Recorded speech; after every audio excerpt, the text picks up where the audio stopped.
ایک طرح سے آوارگی کی حالت میں تھے، وہاں پہ وانڈرنگ ان دا ولڈرنس۔ اور اس میں خاص جو بات لکھی گئی ہے کہ یہ ناپاکی دور کرنے کے لیے ہے۔ ناپاکی کس طرح کی؟ اس کو لکھا گیا ہے کہ خطا کی قربانی کے لیے ہے، غلطی یا ناپاکی کی۔ اچھا، اور اس کے لیے جو ایک ریچول طریقہ کار بتایا گیا ہے، اس میں اگر غور کریں کہ ایک بچیا جسے اس کو ذبح کرنا ہے اور وہ مکمل طور پر سرخ رنگ کی ہو، کہ اس کے بال جو اس کے بدن پر ہوں وہ سرخ رنگ کے ہوں، نہ تو براؤن، نہ کوئی وائٹ، نہ کوئی بلیک، کسی قسم کے نہیں۔ اور اس کے بارے میں آئین ہے کہ وہ بے داغ اور بے عیب سرخ رنگ کی بچیا ہو، اور کیا، جس پر کبھی جوا نہ رکھا گیا ہو، کیونکہ بعد میں جو اپنے ڈومیسٹک میں وہ ان کو بوجھ لادنے کے لیے اور اس طرح کے کاموں کے لیے ان جانوروں کو یوز کیا جاتا تھا۔ تو اس کو جو سلوٹر کرنے کا، ذبح کرنے کا طریقہ کار بتایا، اس کے لیے اس نے کہا کہ اس کو لشکر گاہ سے باہر لے جایا جائے۔ یہ چیزیں جو میں کہہ رہا ہوں اس کو یاد رکھیں کہ وہ اس کا ذبح کس طرح کرنا ہے، وہ بچیا کس طرح کی ہو، جس میں اس میں کچھ کوالٹیز بتائی گئی ہیں، اور سے سنیں۔ لشکر گاہ سے باہر یعنی کہ جو ان کا ایریا تھا جہاں پر لوگ تھے، تو اس سے باہر جا کر اس کو ذبح کرنا تھا لشکر گاہ سے۔ اور اس کا جب وہ ذبح کیا جائے تو سب سے پہلے اس کا جو خون نکلے اس کو کسی برتن میں وہ ڈال لیتے، پھر اس خون کو لے کر اسے خیمہ اجتماع کی طرف 7 بار چھڑکے، یعنی کہ جو ٹیبرنیکل تھا تو خون لے کر اس کی طرف 7 بار اس نے چھڑکنا ہوتا تھا۔ پھر اس کو کس طرح جلانا ہے، یعنی کہ چمڑا، گوشت، خون، گوبر، سب کچھ جو ہوگا، یعنی کہ ٹوٹلی اس کو جلا دینا ہے۔ اور جب وہ جل رہی ہوگی، جب وہ آگ ابھی جل رہی ہے، اس گائے جل رہی ہے، تو اس میں کیا کرنا ہے، ایک سیڈر ووڈ، دیودار جسے کہتے ہیں، سیڈر ووڈ، پھر ہسپ، زوفا جسے کہتے ہیں، اور پہ ایک سرخ کپڑا لے کر اس آگ میں جس میں گائے جلتی ہے وہ بھی ڈال دے، یعنی کہ سرخ رنگ کی بچیا، سرخ رنگ کا کپڑا، سرخ رنگ کا خون، یہ چیزیں جو بڑی معنی رکھتی ہیں۔ اور لکڑی بھی اس میں ایک جلانی ہے۔ پھر زوفا جو ہے، زوفا خاص طور پہ آپ کو یاد ہوگا زبور میں بھی ہم ذکر پڑھتے ہیں، جب داؤد کہتا ہے زوفے نال تو صاف کرتا دو میں پاک ہونا، تو یہ ایک طرح کی ایک جھاڑی سی ہوتی ہے، تو اس کی ٹہنی کاٹ کر تو وہ اس میں ڈبو کے تو وہ اس سے چھڑکتے تھے، تو وہ سارا کچھ اس میں ڈال دینا۔ اور جب یہ سارا کچھ ہو تو کاہن اپنے کپڑے دھوئے، غسل کرے، اور پھر وہ لشکر گاہ کے اندر آئے، اور اس کے بعد کسی کو کہہ دے وہ راکھ جو جب وہ بالکل راکھ بن جائے گی، ایش بن جائے، اس کو سمیٹ کے باہر ہی کہیں رکھ دینا ہے۔ اور پھر جس نے اس کو راکھ کو اکٹھا کر کے اس کو سمیٹ کے رکھا ہے وہ بھی وہ غسل کرے۔ اور اس کی اور اس کے بعد اس نے بتایا کہ یہ ناپاکی دور کرنے کے پانی کے لیے رکھی گیا۔ اب آگے جا کے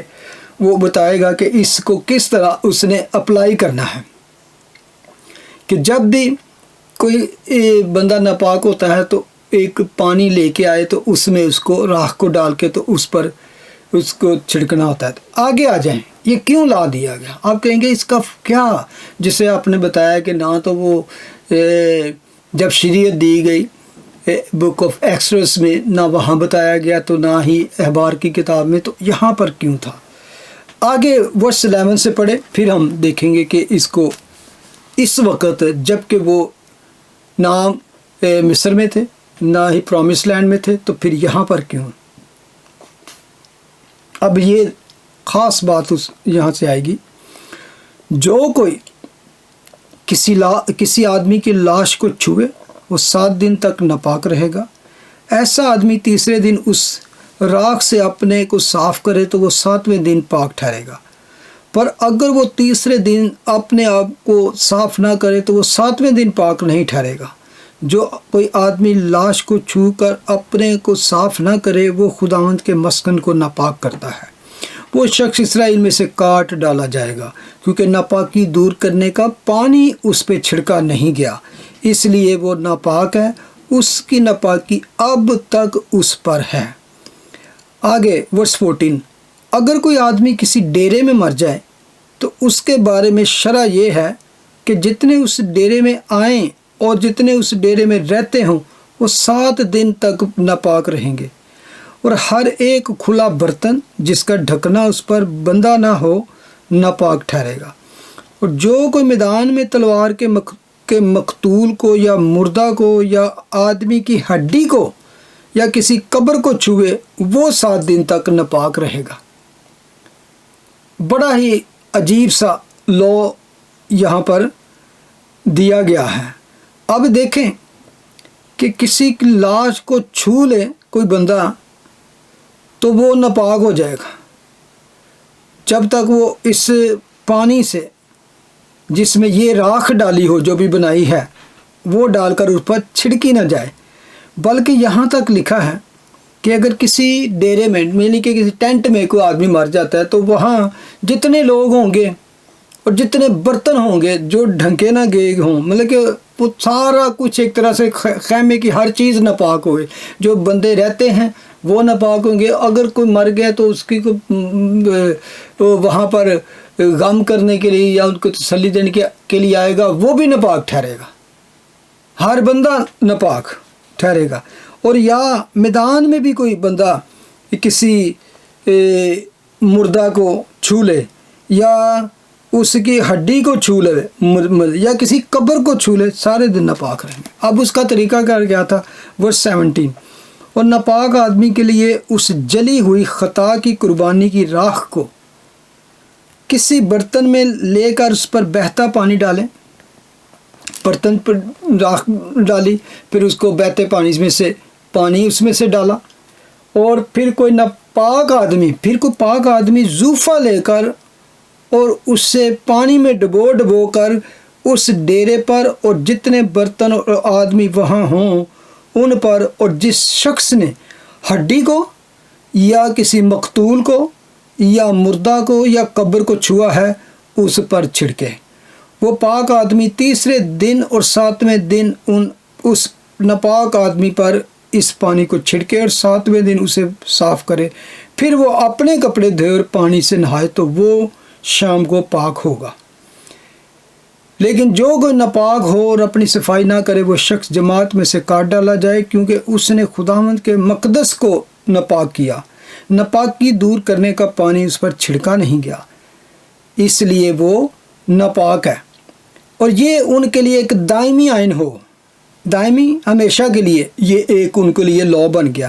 جو ناپاکی دور کرنے کے پانی کو لے کر چھڑکے وہ اپنے کپڑے دھوئے، اور جو کوئی ناپاکی دور کرنے کے لیے پانی کو چھوئے وہ بھی شام تک ناپاک رہے گا۔ اور جس کسی چیز کو وہ ناپاک آدمی چھوئے وہ چیز ناپاک ٹھہرے گی، اور جو کوئی اس چیز کو چھو لے وہ بھی شام تک ناپاک رہے گا۔ اب آپ نے سنا ہوگا کئی دفعہ آپ اس چیپٹر کو پڑھیں بھی تو بس بندہ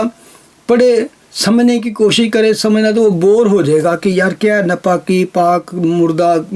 کی ہڈی اور یہ پانی یہ کیا ہے، اور اس میں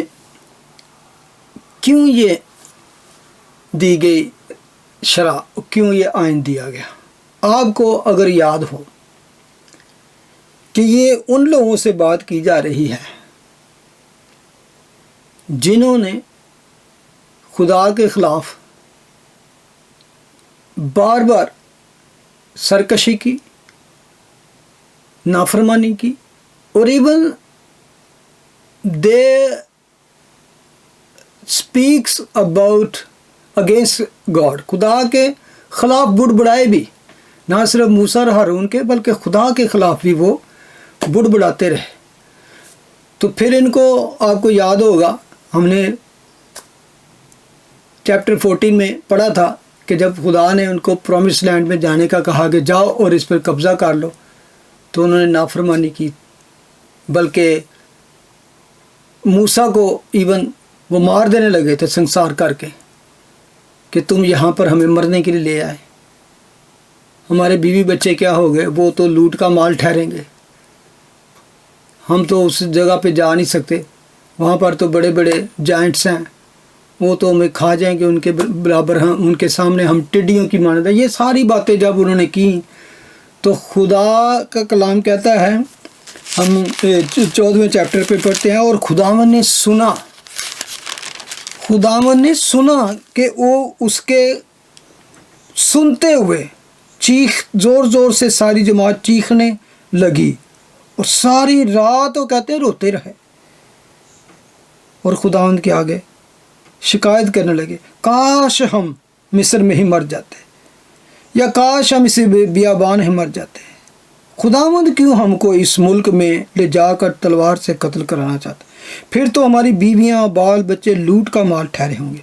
کیا ہمارے لیے بہتر نہ ہوگا کہ ہم مصر کو واپس چلے جائیں؟ یعنی کہ یہ باتیں تو پھر آپ کو یاد ہے کہ اس کے اینڈ پہ خداوند نے کہا 14ویں چیپٹر کے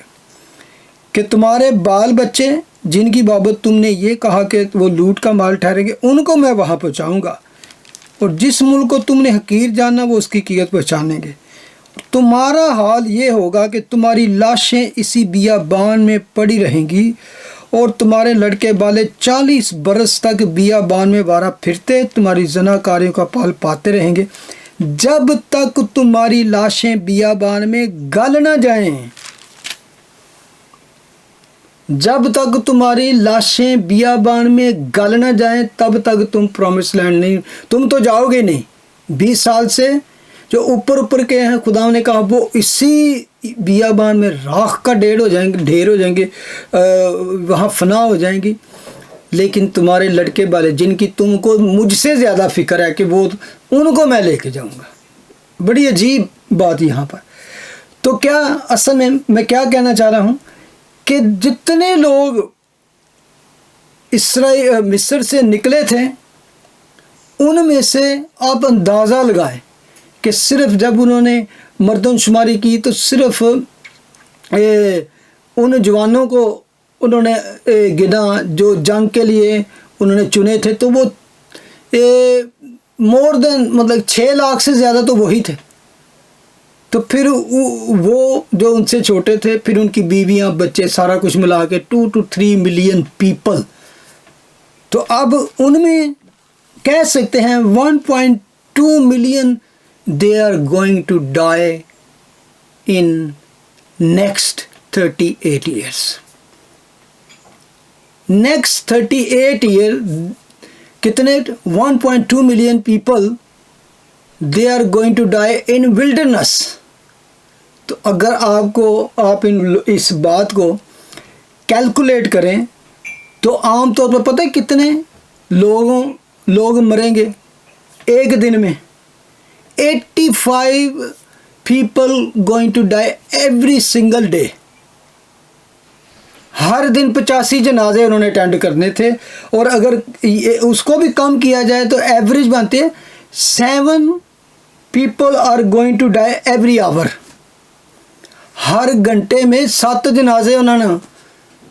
ہر گھنٹے میں۔ اب جب یہ میں اس کو چیپٹر کو پڑھ رہا تھا، میں نے کہا کیا لا ہے، کیا راکھ، یعنی کہ death is going to everywhere for next 38 years. اور اس میں یہ تو میں ایک ایوریج بتا رہا ہوں، کبھی کبھی ہزاروں کی تعداد میں وبا سے مر گئے، کئی 100 مر گئے، 500 مر گئے، 1000 مر گئے، یہ اس طرح ہوتا رہا، میں نے ایک ایوریج بتائی۔ تو آپ اندازہ لگائیں کہ ہر ٹرائب میں کوئی بندہ مر رہا ہے، ادھر مر رہا ہے، تو بندے نے ہر لمحے کوئی نہ کوئی ناپاک ہو رہا ہے، لیکن خدا کا خیمہ بھی اس وقت موجود تھا درمیان میں۔ That was the main problem کہ بندے نے death is going to be everywhere surrounding them. ادھر دفن کر کے آئے گئے فلانا مر گئے، ادھر دفن کیتا فلانا مر گیا، ادھر دفن کیتا، یعنی کہ ایک طرح سے انہوں نے ہر گھنٹے ڈیتھ ان کو نافرمانی کی یاد دلاتی رہے گی، ہر گھنٹے، ہر لمحہ کہہ لو۔ یہاں پر death is going to everywhere reminding them God's judgment, اب غور کریں، جب ہر طرف ہی بندے مر رہے ہیں، ہر طرف لاشیں ہی لاشیں، کبھی وبا سے، کبھی خدا یہ آگ سے مر رہے ہیں، کبھی قتل و غارت سے مر رہے ہیں کہ لوگوں نے آ کے ان کو، آگے ہم پڑھیں گے کہ جب نافرمانی کی تو ادھر گئے تو قتل و غارت ہوئے، زمین پھٹی ہے، لوگ مر رہے ہیں، یہ یعنی کہ ہر طرف۔ تو خدا ان کو جو بچے تھے ان کو بچانا چاہتا تھا، جو اس وبا سے تو مر گئے، وبا سے یا خدا کے ججمنٹ سے وہی مرتے تھے جو خاص اس سازش کا یا نافرمانی کا جو خاص اس بات کو ابھارنے والے ہوتے تھے، جب اس چیز کا انیشیٹو ہوتے تھے۔ جیسے پیچھے ہم نے پڑھا کہ کورا جو تھا ایک آدمی، اس کی سازش، اس کی لالچ کی وجہ سے اس نے ہرس کی، اس نے اپنی پوزیشن چھوڑ کر اس کہانت کو قبضہ کرنے کی کوشش کی، اس کو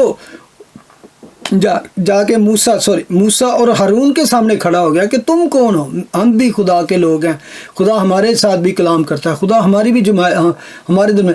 تو پھر موسیٰ نے کہا کہ تمہیں خدا نے سب کچھ دیا، قربت دی، نزدیکی دی، تمہیں اپنی خدمت کی چنا، اب تم کہانت بھی چاہتے ہو، وہ جگہ چاہتے ہو جو خدا نے تمہیں دی نہیں، جو اس کو کسی اور کے لیے چنا ہے۔ تو وہ ایک بندے کی وجہ سے تقریباً اس دن 15,000 لوگ مرے۔ تو اس طرح خاص لوگ جنہوں نے ان کا ساتھ دیا تھا، اسپیشلی وہ 250 بندے جنہوں نے بخور جلایا تھا، اور بھی جو ان کے ساتھ شامل ہوئے، یعنی کہ اس طرح وہ لوگ زیادہ تر، اب جب وہ مر جاتے تھے تو ان کا کفن دفن سمیٹا سمیٹی تو کسی نے کرنا تھا، تو خدا اور وہ لوگ جو اس لاشوں کو پکڑتے، ان کو دفن کرتے یا ان کو سمیٹتے، وہ ناپاکی میں ہی خدا کے گھر کی طرف چلے جاتے۔ خیمہ بالکل سامنے تھا، یا ان کو ہی کوئی لاوی چھو لیتا یا کاہن چھو لیتا تو پھر وہ خدا کے پاس جاتا، تو خدا اس وجہ سے بھی پھر اس کے ساتھ دوسروں پر بھی وبا آتی تھی۔ تو خدا چاہتا تھا جنہوں نے تو قصور کیا، جنہوں نے تو گناہ کیا، وہ تو سزا بھگتیں گے، لیکن ان کی وجہ سے وہ جو دوسرے صرف ان کی وجہ سے ناپاک ہوئے ہیں کہ ان کی لاشوں کو سمیٹے، ان کی ناپاکی کو، یا جو جلے یا کٹے یا فنا ہوئے ان کی کسی ہڈی کو چھو لیں یا اس گھر میں چلے جائیں، تو اسی طرح پھر وہ خدا کی حضور چلے جائیں تو ناپاکی پھیلے۔ تو خدا جو ہے وہ پاک ہے، قدوس ہے، وہ ہولی ہے، تو وہ نہیں چاہتا تھا کہ اس طرح میں ساری ہی جماعت کو فنا کر دو۔ اس لیے خدا نے ان کو یہ ایک تو لا بھی دیا کہ باقی لوگ بچے رہیں، اور دوسرا ان کی نافرمانی کی یادگاری جو ہے وہ سامنے رہے، ججمنٹ، یعنی کہ ہر لمحے ان کو موت کہیں نہ کہیں سے، تو موت کا مطلب کیا تھا؟ Judgement of God. تو یہ ایکچولی وجہ تھی کہ خدا نے سرخ بچیا کی راکھ کا جو لا تھا اس کو رائج کیا۔ ایک یہ جو جتنے بھی نئے کاہن بنتے، سیریمنیز ہوتی، ریچول ہوتی، اسپیشلی ان کے لیے بھی ان کی ناپاکی کو دور کرنے کے لیے ان کی سیریمنی ہوتی، تو وہاں پر یہ ریڈ ہیفر جو تھی اس پانی میں ملا کر ان کی ناپاکی بھی دور کی جاتی تھی۔